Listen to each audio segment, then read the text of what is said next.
With the new Jeep Compass, Jeep is closing a very important gap in their SUV portfolio, because this is the first car of Jeep in this so-called compact SUV segment. Very important, this is the most growing segment regarding to cars worldwide. So this is really a very important car for Jeep.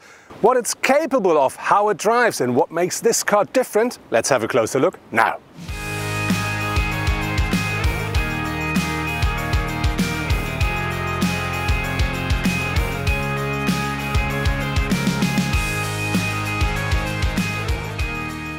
Our test car features the 1.4-litre petrol engine, and that delivers 170 brake horsepower, 250 Nm of maximum torque.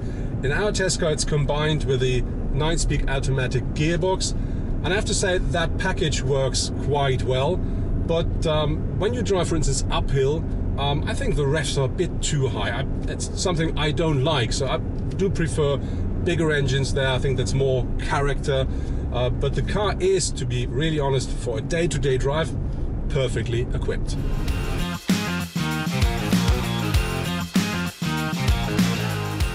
Jeep offers a variety of different diesel and petrol engines for the new Compass. There is first a 1.4-litre petrol engine with two different levels. So we have either 140 or 170 horsepower. The 140 version comes with a 6-speed manual gearbox and is a front-wheel driven car.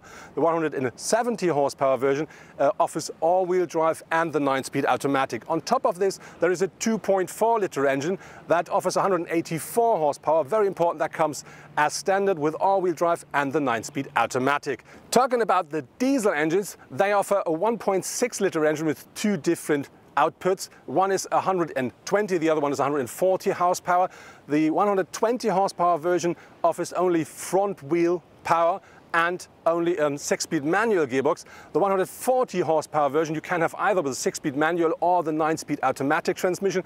And very important, this one comes with all-wheel drive. And then there is a top model, which is a 2-litre diesel that offers 170 horsepower. That comes as standard with all-wheel drive as well with a 9-speed automatic.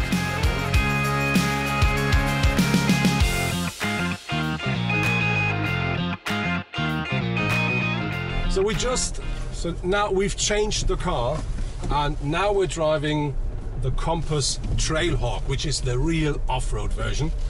And that car, different to the standard Compass, offers more ground clearance. We're talking about nearly 23 centimeters here. And this car also features skid plates to protect the car from beneath. And very important, we do have as the other Compass, different drive modes, which are auto, sand, mud and snow.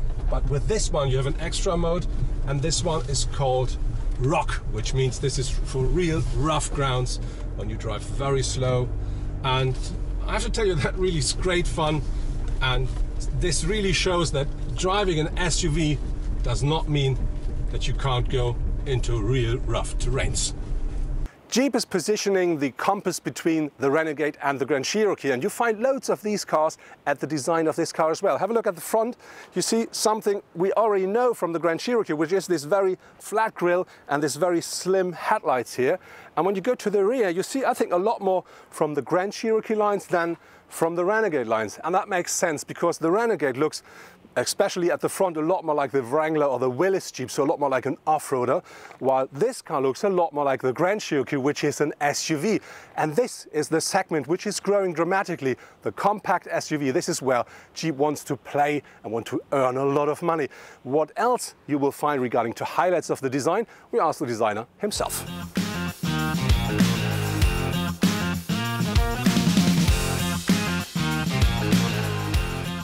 So now we're here next to the clay model of the new Jeep Compass, together with Klaus Busse. Klaus is one of the guys who is responsible for the design of the car. Klaus, what are the topics regarding to the design, and what kind of history do I find in this model or in the new Jeep Compass? So like with every Jeep, there have to be elements that come from the past, from 1941, all the way with us from the beginning of Jeep. Of course, the 7-slot grille, which you will always find on any Jeep model. in the past, in the now, on the Compass, and of course in the future. But also functional elements like the trapezoidal wheel arch that are purely born out of function and have become an iconic Jeep element. But on top of that, with the Compass, we've tried something very modern, something very new. Even though the cabin space on the inside is very, very spacious, we have this amazing roofline, this chrome treated roofline all the way from the A-post along the roof all the way to the C-post. And what it does, even though the cabin space is very spacious, it gives the exterior a very low, very sporty appearance. So the combination of historic elements like the 7-slot grille, trapezoidal wheel arch, combined with very fresh, very unique and modern elements like the roofline.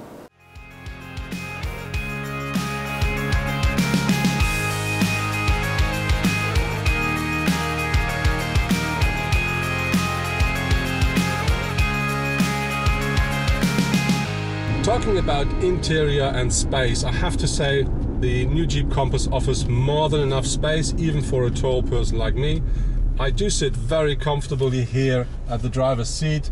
I can adjust the steering wheel at my seat position the way I want, so I can really control the car.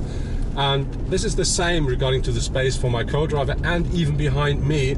I think an adult can sit easily even for a long trip.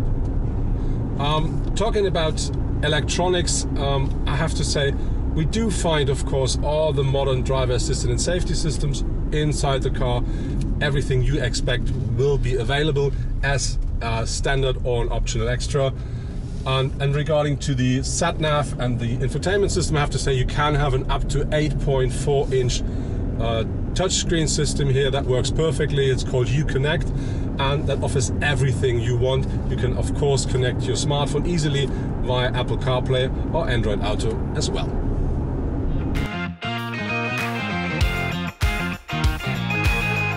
The Jeep Compass offers a load capacity of 438 liters with the rear seats up. That increases up to 1,251 liters when you fold down the rear seats. What I really like is this panel here, because this gives you the opportunity to choose between either having this flat loading floor or adjusting it and having the maximum boot capacity. And I think with that down, this car works for everyday use easily. The Jeep Compass offers different drive modes. We do have sand, mud, snow and so-called auto. And if you buy the Trailhawk version, you will have rock as well, which is, I would say, the heavy-duty one.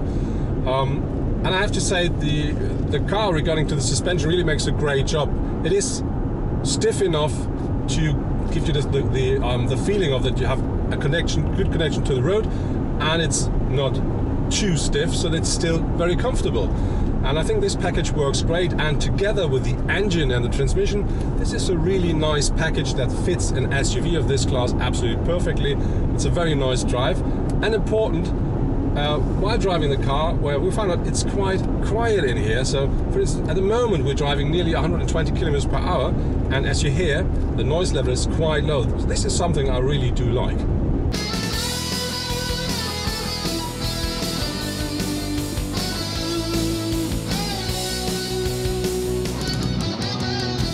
The new Jeep Compass is a real statement of the brand to say, yes, we now take part in the growing segment of the compact SUV. And it's very important for the brand because this car should be one of the best-selling cars of the brand in the future. I have to say I really like the idea of the car to look a bit more like a standard SUV than like a real off-road, because that really fits the segment a lot better. But for me, myself, I have to say, I prefer the Trailhawk version because I really like this robust look of the car. And very important, if you go off-road with that car, nothing will stop you.